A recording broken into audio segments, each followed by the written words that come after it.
time check,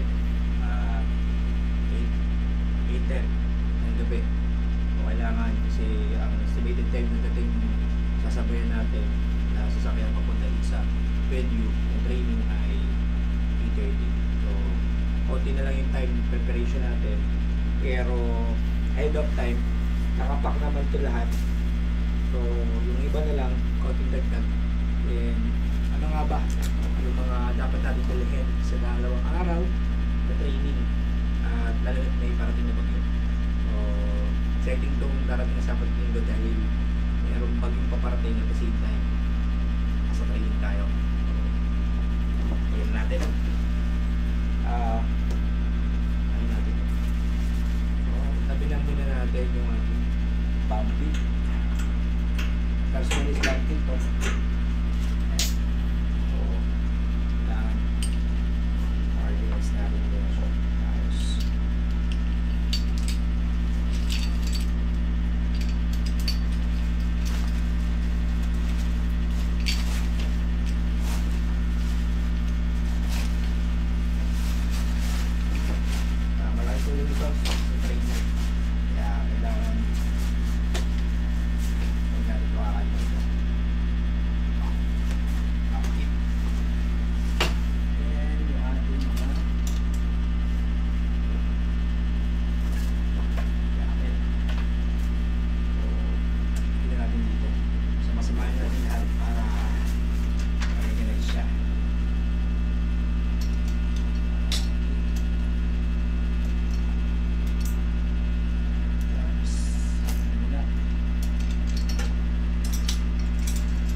Sana mag-assist sa isang bag para hindi hassle sa atin yung magbibigil.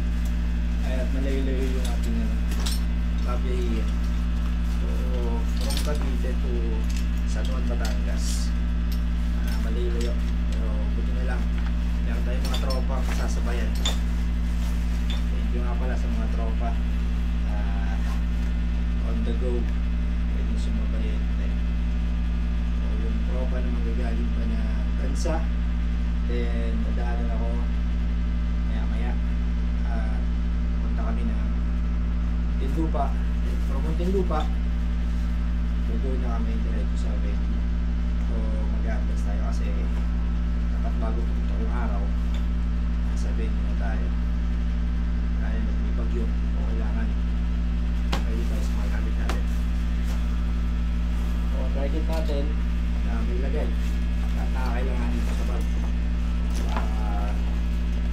Isang buhatan na lang. Ayun naman natin ito ang ating harness sa bigat. Ito baka dahil ito puno agad. Sana hindi naman. And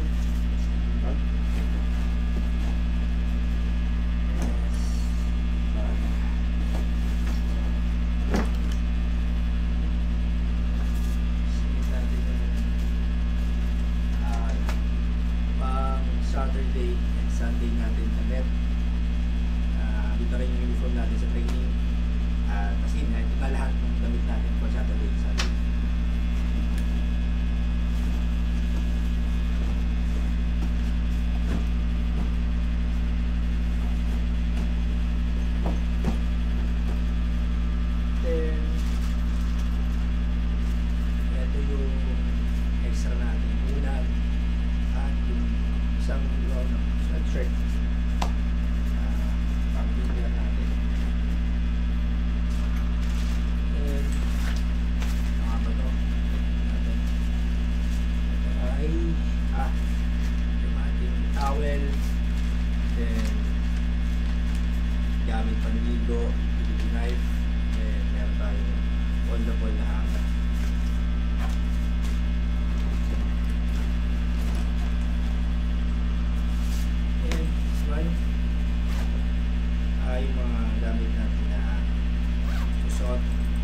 after training, during ng biyahe.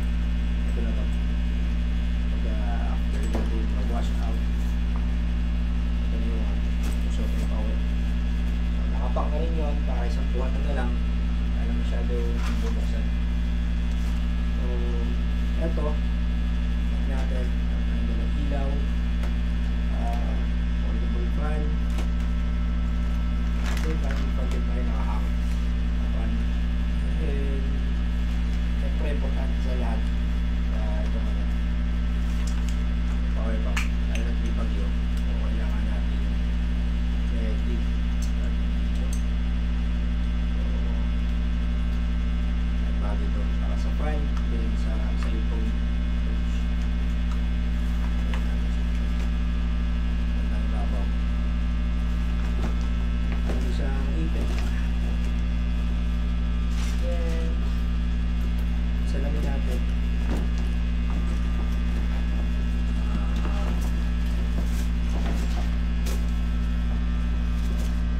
Lagi na rin natin yung ating pumpkin.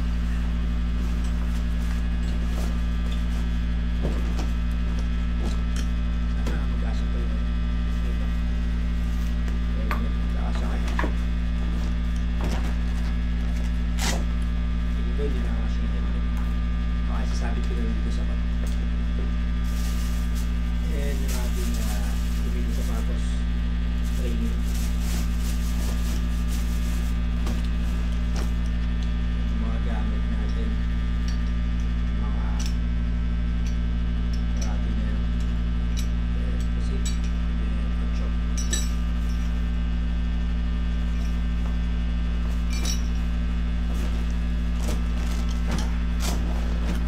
Mabigat na. Then yung baka natin radyo, yung radyo natin ano to, waterproof, kaya during operation kahit umulan, laban to. Ang tagal yung ano niya, yung battery span niya, kaya pag-reach to, binabawa ko to na full charge, and then umuwi ako, hindi siya lobat, kaya nabukas 24 hours, solid to.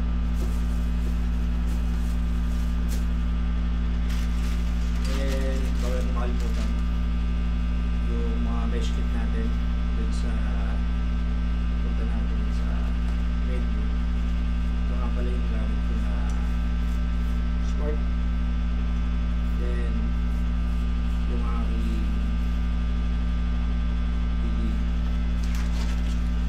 plato, fold siya, at yung aking baso, pare-pare siya na fold, kaya sobrang lightweight niya at wala tayo masyado na yung problema ko sa ating mga kit, dahil nilagay ko na siya sa plastic.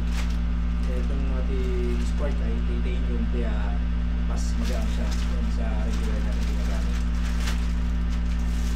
Hindi siya ginamit puso mo sa space at pwede natin siya isingit na lang dito, mas mga gilid-gilid pitch.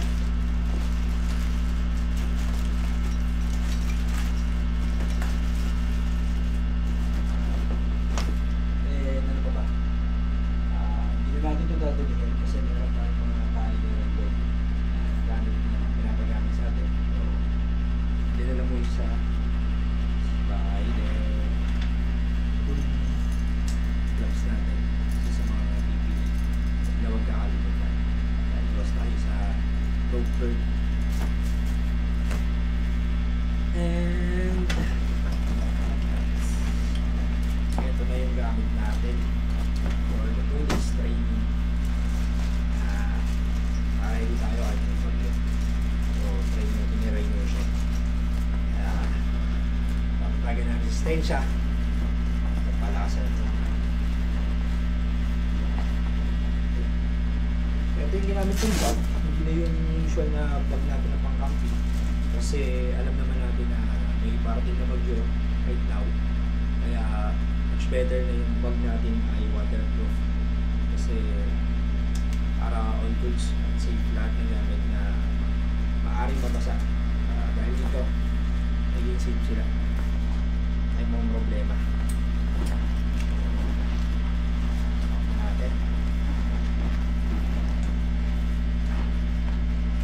Kahit medyo, mga minuto lang, salpak. Okay.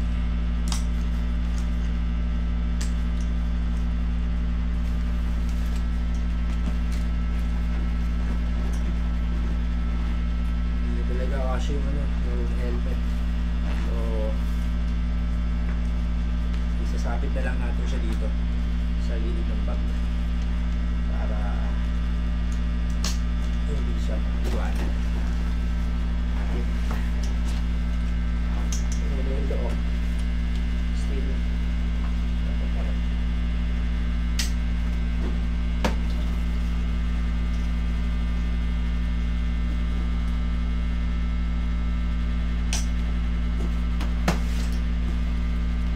Bilat dito. Kasi nakapagpabilat dito yung hardware natin at yung ating mga ibang gamit. Tandaan mo yung ating harness. Kasi yung mga may tawag. Ito na siya. Sa buo ng bag ko ay Autowolf 40 liters yung asya. Then yung helmet, pwede natin siyang sabit na lang dito sa ating sa bag dito.